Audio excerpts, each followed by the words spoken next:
George Washington did not chop down a cherry tree just so he could show his honesty that he couldn't lie. Does that mean George Washington never existed?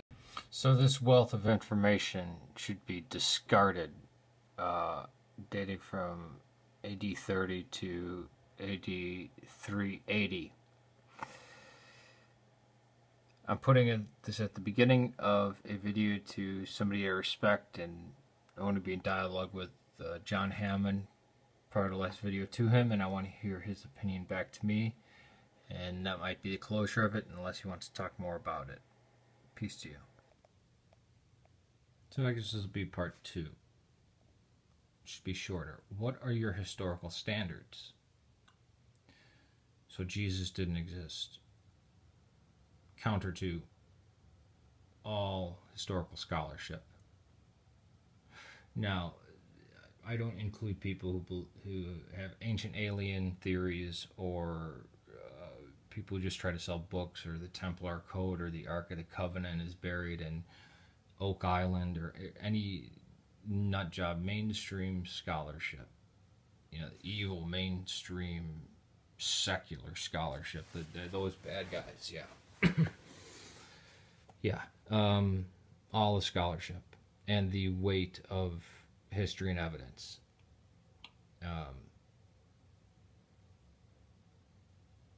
So Jesus, son of Mary and Joseph, didn't exist, and nothing in the 27-book canon of the West can be counted as evidence or even looked at as evidence critically, because 400 to 500 years after it was written, some people included it in a codicy and called it scripture.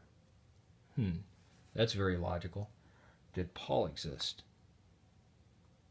What standards do you have for Paul existing and not Jesus? Did Ignatius of Antioch exist? Did Simon Peter? Did Polycarp? Did Justin Martyr? Did Irenaeus of Lyon? Did Cyprian of Carthage? Did Athanasius and Arius, two guys at the Council of Nicaea, did they exist? Did the Council of Nicaea take place? See, because you'd have to go, I mean, if you're on the slippery slope, you'd have to retreat back to, or all the way forward to Theodosius making Christianity the official religion of the Eastern Roman Empire in the 390s. You'd pretty much have to wipe out Constantine altogether. But you have a problem there, seeing that the earliest manuscripts of the New Testament date to the early 2nd century, 117, AD 117. That's of John, which means from the time that secular scholars say it was penned, that's less than 20 years. 20 to 30 years from the date it was penned to the earliest manuscript. Surprise, surprise, we don't see any change in that. But then we have manuscripts after that, and after that we have lineage of about 20-year gaps, multiple manuscripts, and many times complete manuscripts once we get to the 3rd and 4th century. And the scraps that we do have from even earlier than that line up with, we don't see any huge variant at all. We don't see any alternative theology or reading or information that we didn't already have. These books were kept in sound. They were relayed because they were underground, and if you actually owned a copy or read a copy, it could cost you your life. So you were gonna, people who read these, made sure not to screw with it, because there were accounts of what they believed was their risen Lord, what that means, whether they thought he was an angel, whether they thought what, blah, blah, blah, blah, many versions. And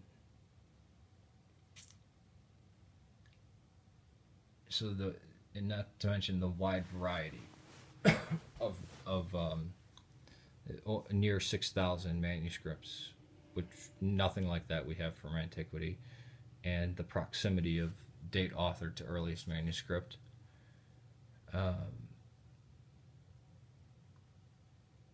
and everything extra biblical outside of the New Testament being written basically simultaneously as some of the books in the New Testament. Didache, Epistle of Barnabas, placed Second Peter very late, so Ignatius of Antioch would be one of them. This guy. Where would you? I mean, people say, well, the Bible, the books of the Bible should meet a higher criteria. Why? Why? Because some people in some places, well, not even that, some people very recently claim that they were inspired by God, meaning dictated, which the Christian church never believed. Were they inspired by God? Yeah, they were. Even atheists can say they were inspired by God.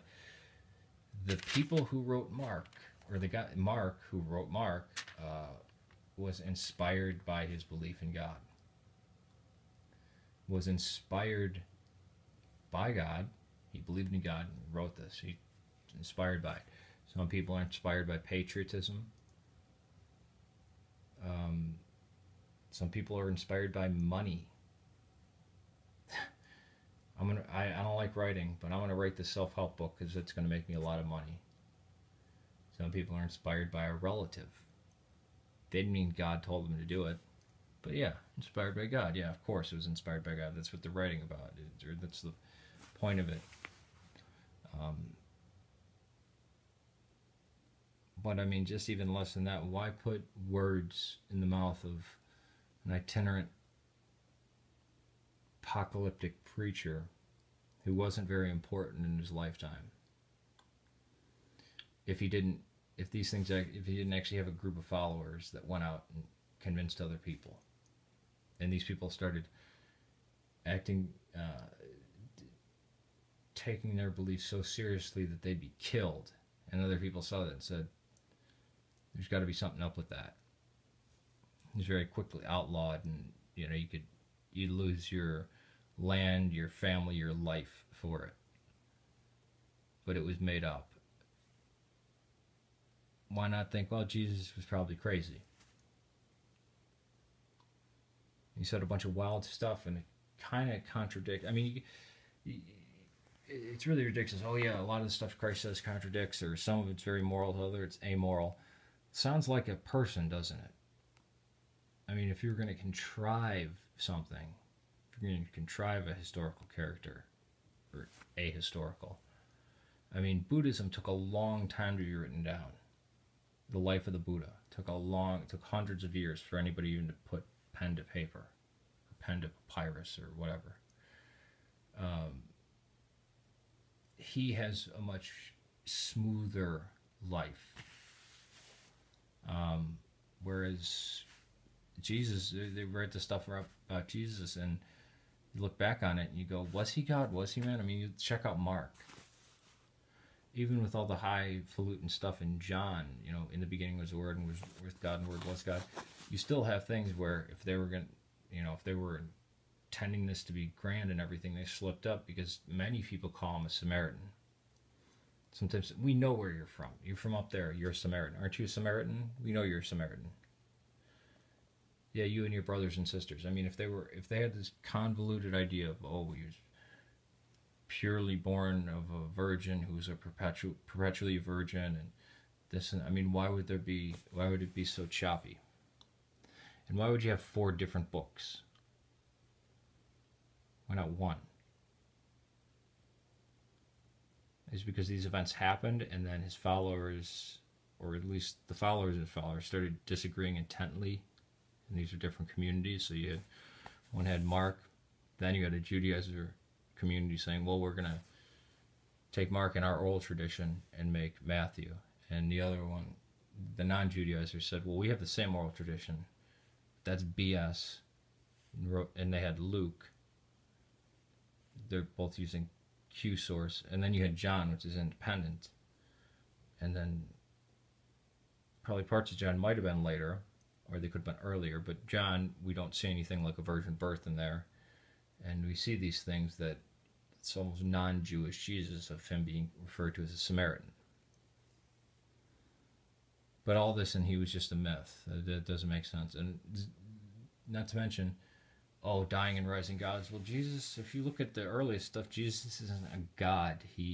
Most scholars claim that no, he became a god through long protracted theology and arguments, that he was an itinerant apocalyptic preacher to begin with. The earliest sources don't have him born of a virgin. But even then, there's no such thing as dying and rising gods. Zeitgeist has been thoroughly debunked. And all those Christ mythic claims.